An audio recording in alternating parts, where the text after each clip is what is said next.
Gibbo presents. It's Gibbo, and right now I'm joined by singer, songwriter, and Canon Productions / Jukebox Productions recording artist, Singy, Tarrus Rileys. Yeah, respect. Love. Tarrus, as we speak today, we're only a few days away from the release of your 5th full-length album, Love Situation, which is a tribute to the genre of rocksteady. Am I correct in thinking you decided to make the album due to the positive response your single Young Heart received, and because the Peckings produced single also happened to be one of your favourite songs that you've recorded? That has something to do with it, but that's not the only reason. But that definitely has a lot to do with it. I actually grew up listening to rocksteady music, even though it wasn't my music of my generation. My generation music is dancehall. So my personal musical influences are Bounty Killer, Bojo Banton, Swagger Benz, Terror Fabulous, etc. But my father exposed me to rocksteady music. So people like Delroy Wilson and Alton Ellis, even Ken Booth and John Oates, people are my father's personal friends. So I was exposed to the music. Even my father himself used to sing in a group with a brother named Slim Smith, Keith Smith. So he's one of the greatest vocalists out of Jamaica. So I used to hear this music around the house, and I used to go to the concerts them. In Jamaica, I used to have even show them Heineken Star Time. They used to hear a lot of this kind of rocksteady music. You know what I mean? I know Babandi music, and I know personal, and there's some great man, some great people. So definitely I'm no stranger to rocksteady music either. How often do you listen to rocksteady today? Do you always have a couple of classic tunes on your iPods? Classic tunes and new songs, because even Tarrus Rileys' song, She's Royal, there's a rocksteady kind of flavor, you know. So I mean, I don't want people to think that this is a music that's gone or it's not relevant for today. Hip-hop music comes from rocksteady. Hip-hop. So, you know, reggae music comes from rocksteady. And like a Bob Marley songs are rocksteady. It's just because, you know, people don't have this information and they don't know. Them get it confused. But rocksteady music is definitely very mainstream and very popular today. Do you feel it's your duty to raise awareness of rocksteady and expose a new audience to the genre? Yeah, not even as a duty, but I mean, it comes as a duty, but first of all, it's just me doing something different, you know? I always try to do something different. So sometimes I sing, sometimes I DJ, sometimes maybe up-tempo rhythms, sometimes it's slow. You know, I always try to keep my music with a lot of variety. So, I mean, I do know about the music. The Love Situation is a bag of love stories, you know? And rocksteady music is the lovers' music. In England, I think you all call it lovers' rock, the same rocksteady music. So, I mean, it is a duty, yes, it's a responsibility, yes, but separate apart, it's fun, you know what I mean? It's fun to do something different, you know? Love songs are great also. So, I mean, it's also nice, it's a good vibes. When people hear about duty, it's like it's heavy load and, you know, burden. It's not a burden to me, you know. It's something that I really enjoy doing, and I really hope the people get to hear it, you know, because it's full of joy. There's 17 tracks on Love Situation, which at first I thought was a lot for an album, but then I look back at your previous albums and the least any of them contains is 14 tracks, and Contagious actually has 18 tracks on it. When you're making an album, do you have a hard time deciding which tracks to include and which to leave off the final cut? Once again, we try to stay on the positive side of things. It's not really a hard time. We just try to give you what we can give you.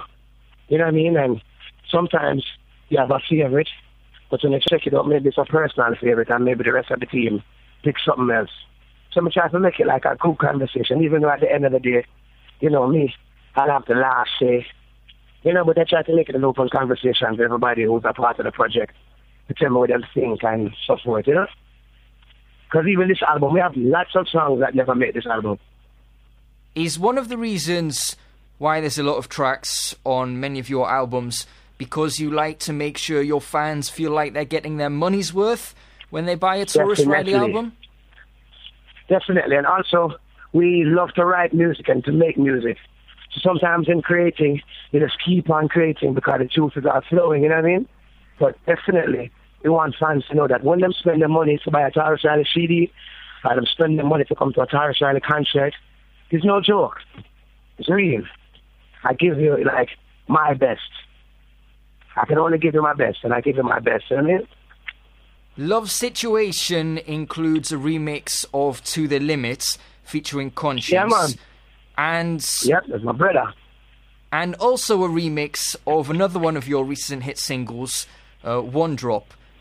In my mind, including remixes like this was a clever move because it means you're not recycling pre-release material, but at the same time, fans are still getting some songs they know and like on the album, but with new twists, meaning they fit the style and the sound of the album. Was this your reason for including the remixes? I like the way you put it. Agreed. Certainly, as I say, the reason I thought it was such a good move was we always have the pre-released versus new material debates. How much should we include on the album? This seems like the perfect compromise, almost, kind of meeting halfway, where the fans are getting the tracks they're familiar with, but not quite as they've heard them before. Yeah, because guess what? I don't believe in putting out singles all year and then putting them on a record and calling it an album. To me, that's not an album. To me, an album is fresh material coming, that you've never heard before, so you can be entertained and be surprised and say, wow, and people pick and choose which songs they like. I think it's easy, or it's like an easy way out, to just put out about the singles and then put them on an album. Even when one of my biggest songs again, She's Royal, was never released as a single, It was a part of my album, and eventually it became a single.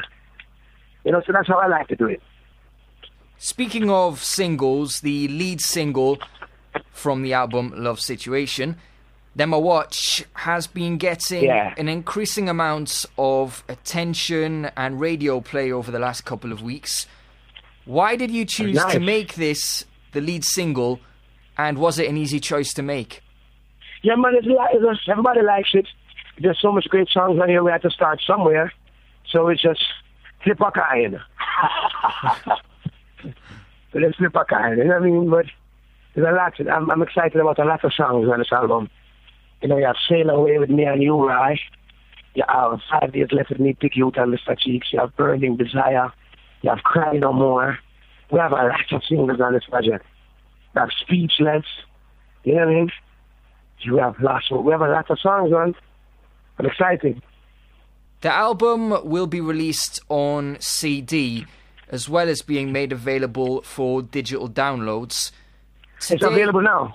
It's available now, right now, on the pre-order. You can order it digitally right now. And if you pre-order it, it's the 4th of February that you'll be able to download the tracks fully.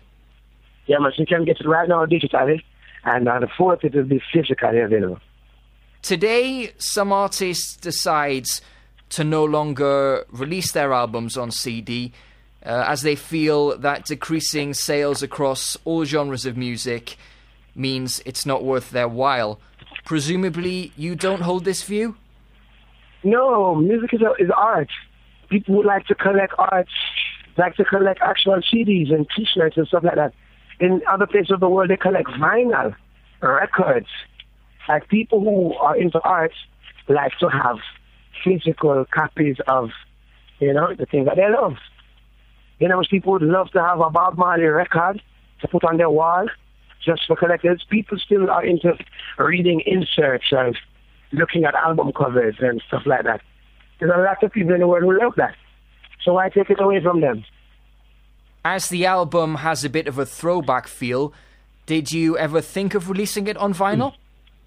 Yes, and I think we just might. I know I want one. I know I do as well, speaking as a vinyl junkie and a collector of all things vinyl. Yeah, that might man. have been a nice touch for Love Situation. Yeah, man. When you take a bit of a gamble like this and release a project which is all in one style and is different to any of your previous albums, do you feel a greater sense of anticipation in the days and weeks leading up to the release? Are you even more eager than you would normally be to see how the album is going to be received by the public? Well, I tell you the honest truth, every album that I've done always had a concept. And the way I've learned about music growing up, if you listen to like Bob Marley or anyone, all of their albums have concepts. Some of the greatest albums have concepts. Like if you listen to What's Going On with Marvin Gaye, that album, that's a concept. Exodus, Bob Marley have a concept. Listen to that? Kaya have a different concept. Music is about expressing yourself. You can't make every album the same way. So even recently, Justin Timberlake, Suit and Tie, 2020 album, it had a concept. And to me, this is what makes albums interesting.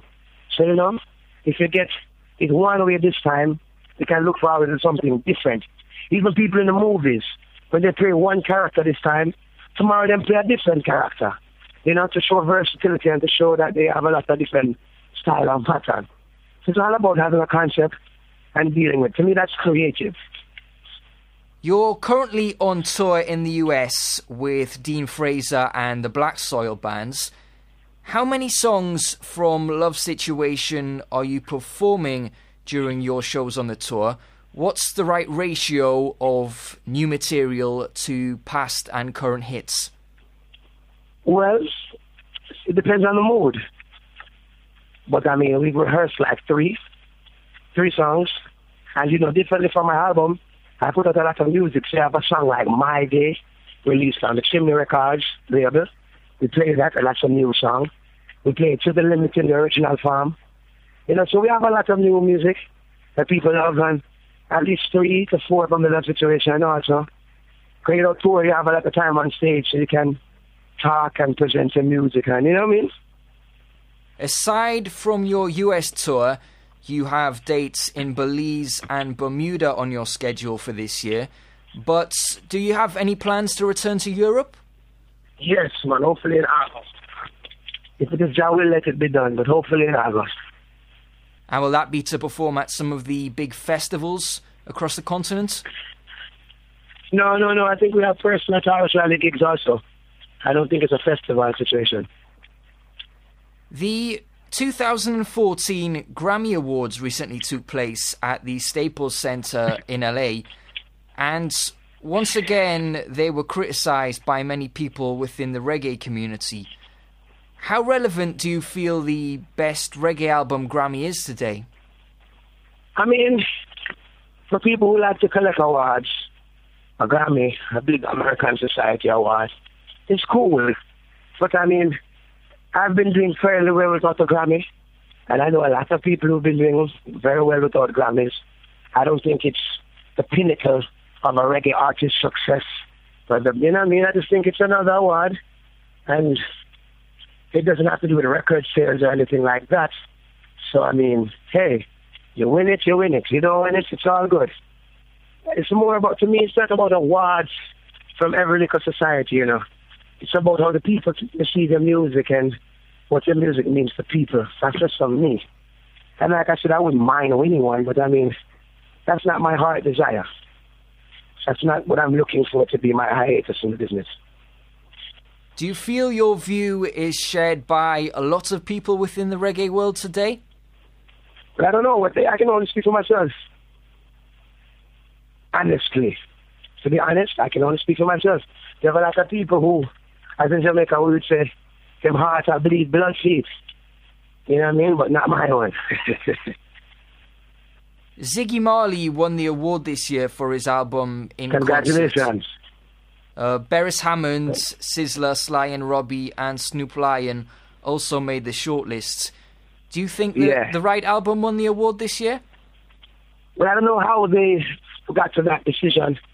I don't know what is the criteria on winning. But what I do know, to be honest, is that out of all of those names, regardless of what people want to say, I know that Snoop did a lot of work, and you heard about him a lot doing reggae. Even if it was being criticized or not, I know that Snoop's name was very popular among this whole reggae vibe. People had good things and bad things and whatever to say about it. But as far as popularity, I think he has the most popular album. But once again, I mean, Ziggy Marley is a legend. And I don't know what and how and what it takes to win a Grammy. So I couldn't say.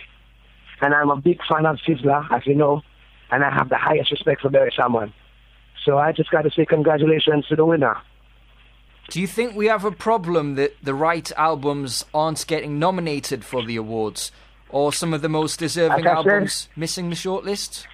Like I said, one, it doesn't really, I don't really know how they operate them system. What I would say is that reggae people and the people who love Jamaican music, especially in Jamaica, we need to have something that means a lot to us, just like a Grammy, so our people can be more involved in it and interested in it. So when we win, it's a win amongst our people. We can't really tell America how to run them award society, because that's not fair. You have to run your house a particular way. You can't tell the next man how to run team house. You understand me? So that's what I really feel about it. So to you, recognition from the Jamaican people and reggae fans around the world is much more important than recognition from we need to have an award just like that for the same magnitude. See, we need to put on award shows in Jamaica, and where reggae people love it, with the same magnitude of a Grammy. So when people win that, they feel the same way. You understand me? Because if you don't win a Grammy, we're going to cry. See, those Grammy people don't even know about reggae music in its entirety. So, what are you saying? What are we saying? We have a problem with the Grammys. Let's make an award show that all of these people who are so passionate about reggae can vote and discuss and criticize and all the above. It's almost surprising that we don't have a big reggae dedicated awards ceremony taking place in Jamaica each year. Well, not surprising to me. Why does that not surprise you? Well, because we need Jamaica and the world and all these people who are passionate about reggae, as I say again, we need to start talking and doing things. You know, we need venues, we need a lot of things to support the music. But guess what? Nobody can complain, but how much of us are doing things to step forward to create these things? So it's not surprising, because apart from an award society, we need a lot of other things to support the music. So, you know. What else do you think is... It's a lot. What else do you think is needed to support the music? Yeah, it's a lot, man. We need proper... For example, we even need an accurate chart. What is it? How do we have a number one reggae song? What determines what the number one reggae song is? See? There's a lot of things that we need to become more business-like with reggae. I don't want to pick and choose and point and bash the music, because everyone's a part of the problem, me included, because I'm in the society.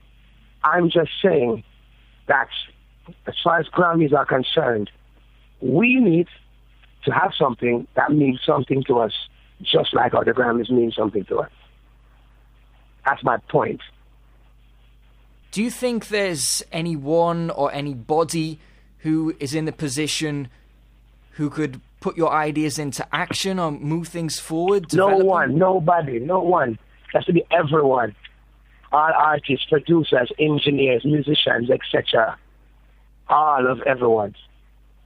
Well, I know you're a very busy man, Tarrus, but certainly someone with the popularity that you enjoy in your status could be the man to get the ball rolling one day? Yeah, ball rolling is one thing, but if the ball is rolling, I'll participate in the match. But ball rolling, I mean, I don't know. I'm still fairly new into the music business. And yes, if the ball is rolling, we'll be a part of the ball rolling and play the game on the winning side and on the reggae side and on the Jamaican side. But I mean, these things like this, we were looking towards our foreparents in the music and our preceded, like the people who were before us. So, you know what I mean? Do these things. That's just the truth. Like, you're a big man, you expect your people before you to set a will that you can come in and inherit it and leave something for the people after you, don't it? I've read some comments that you and your manager Shane Brown made recently when you were asked about the Reggae Revival that many people claim is currently taking place. Would it be fair to say that you think the claim that we are currently experiencing a Reggae Revival is disrespectful to artists such as yourself, who were making popular and well-received reggae music before anyone claimed that a revival had begun? No, I don't think it's disrespectful. I don't think that's disrespectful. That's somebody's opinion. But I know that what's happening is that when people move in numbers, it's more noticeable. So I'm a young youth that does reggae music, and I've been doing reggae music. You know what I mean? I've been doing reggae music, and I've been blessed with a lot of people into it, and fans, and all of the niceness and all of the roughness. So we get both of it. Now, in Jamaica, you have a lot of youths now coming in, and them showing respect to the live music side. You know, you have a lot of Rasta youth coming up, and it's all good. And I love it because one man can't be a movement. One man only move. But as far as a movement, you need a lot of people to have a movement. But Reggae Revival, I don't like when they say that, because I know that reggae don't need a revival, and reggae has been very successful in popular music, even outside of Jamaica. But in Jamaica, maybe the DJs and the selectors and the sound system start playing reggae again. And because of that, they call it revival. So, I mean, I'm not really that thin-skinned and technical trying to fight it like that. But I know that I've been doing reggae all the time, and it would be unfair to the people who support my music to say that, you know, I haven't been blessed with these fans. You understand me? So I can't be ungrateful to my journey, but I can't compare my journey to somebody else's journey. But the Reggae Revival part, I'm always like, wow, when did reggae need a revival? Like, I didn't see that happening. And what have we, you know what I mean? So that's just the point. That's cool. One man can't move, man. One man is not a movement. One man only moves. So if everyone are coming right now and there's a movement, great.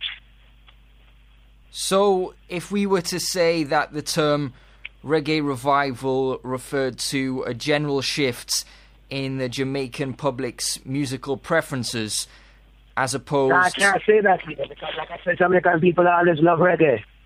Always love reggae. So maybe it's a promotional strategy for the youths, them who coming with them sound. Them want to call it that. And they can. Just like Gaza and Gully. Them call them thing what them want to call them thing. That's not my main interest or my main concern, you know. See? I'm not really like, you know, Juna Gang, I've been doing reggae. Welcome to Jamaica, biggest song in the world, reggae. See? We're always doing reggae. We're always doing reggae. You know, I can give you names and names and names of people who have always been doing reggae. In this time, recently, and have been successful. So, I mean, the man, the more I call them thing, the more I call it, great. You know what I mean? And if we don't love the term, you know, Jamaica people are picky with words, you know. I don't know if you know that. So to tell a man, come back. A man say, no, man, come forward. You understand? We were very picky with words in Jamaica, you know. So, you know, there's no big deal. But I just want it to be known that reggae music did not and does not need a revival.